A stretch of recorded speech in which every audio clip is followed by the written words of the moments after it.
आज आपण एक नंबर मटन रेसिपी करणार आहोत। यासाठी आपण अर्धा किलो मटन स्वच्छ धुवून घेतले आहे। त्यामध्ये आपण पाव चमचा मीठ, पाव चमचा हळद, 1 चमचा आलं लसूण पेस्ट घालून व्यवस्थित मिक्स करून घेऊया।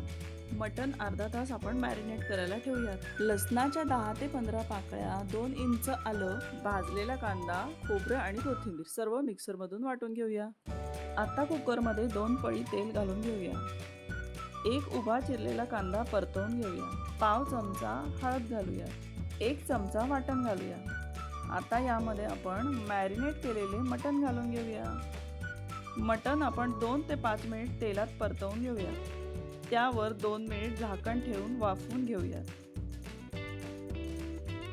2 मिनिटांनंतर झाकण काढूया। यामध्ये आपण 2 ग्लास गरम पाणी टाकत आहोत।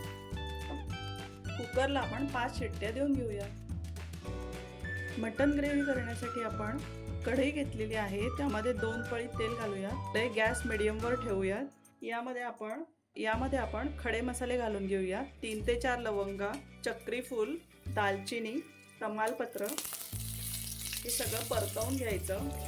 सोनेरी रंग येईपर्यंत कांद्याला आपण परतवून घेऊया। यामध्ये आपण पाव चमचा मीठ घालूया। मीठ बेताने घालायचं, कारण आपण कुकरला जेव्हा मटण शिजवलं आहे त्यात पण आपण मीठ घातलेलं आहे। पाव चमचा हळद घालूया।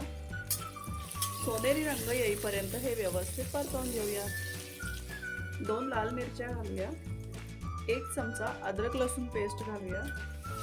याला व्यवस्थित परतवून घेऊया।